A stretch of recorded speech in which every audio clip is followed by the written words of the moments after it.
Each and every day in the stock market, there's a lot of activity, a lot of information, a lot of interviews, a lot of videos, a lot of articles.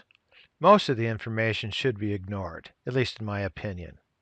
And I try to bring to you the information that I think is of interest to you and perhaps of importance.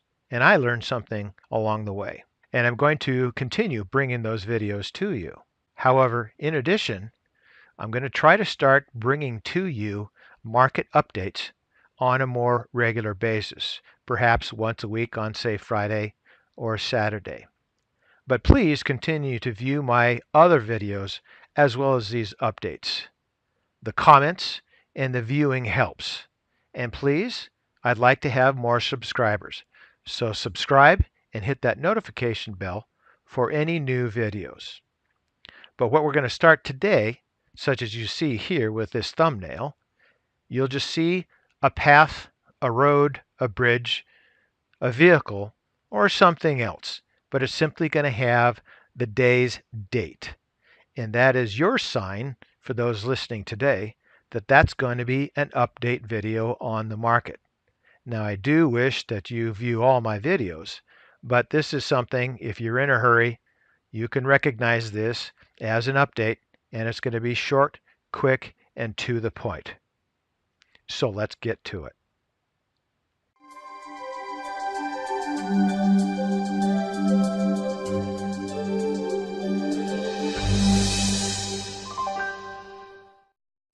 And this chart shows the S&P 500 from 1987 with the overlay of the current chart from 2016 until today. What is interesting is a lot of pundits out there are talking about the similarities between the S&P in 1987, even 1929, and the current chart. And looking at this chart here, we're at the point of the possibility of a waterfall decline. Do I think the probabilities are there?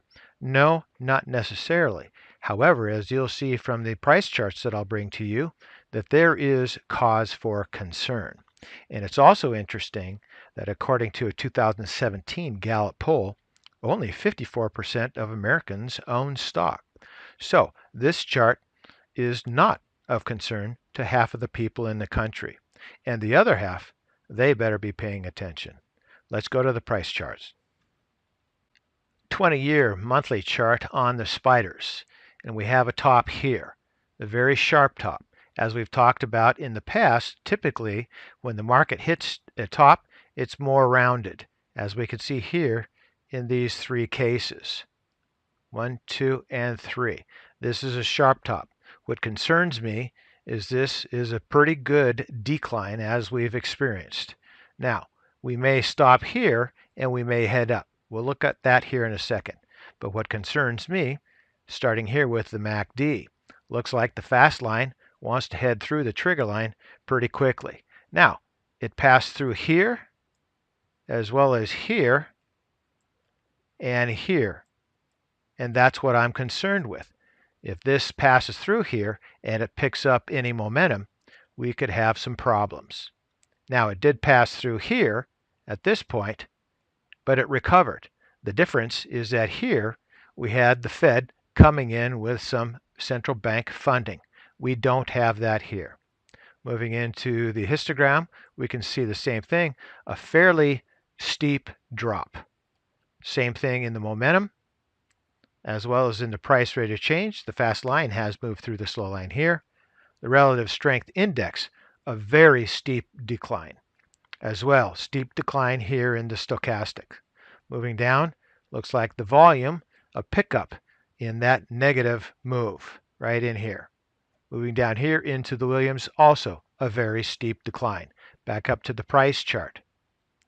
Now, if this isn't scary enough, if we do have a recovery and we come back up here, there's a potential for a double top.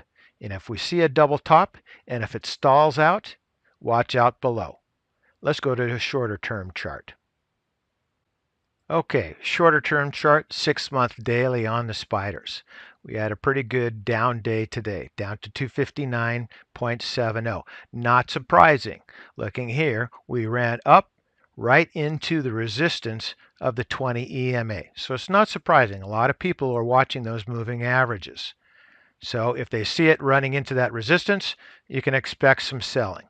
Moving on down here into the MACD. This is one of my favorite formations. We have the move down, then the basing, and then the up move, and then that reflection off. And after that reflection, if this is a good market, I like to buy in at this point here because the sellers are gone by that point. I'm not going to say that here today. Conditions are different. So let's watch this.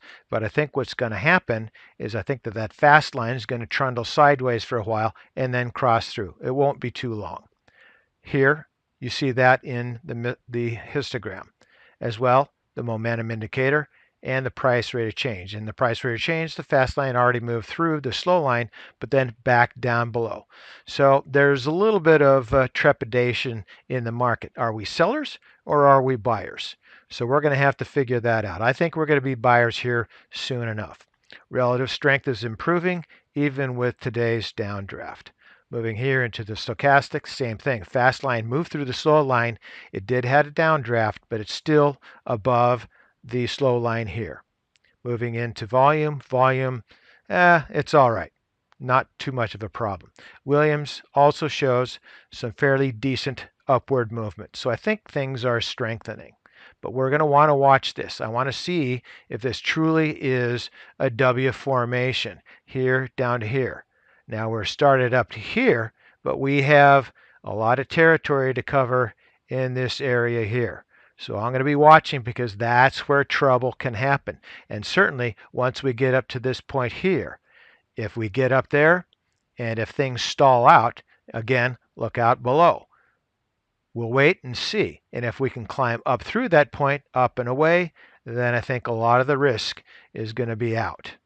But please remember, we have a lot of time here, a lot of space to make up and recover from that downdraft here, say in mid-March till early April. But for now, I think save your cash. It'll come in handy soon enough. So for today, that's ChewDog Charts. Thank you.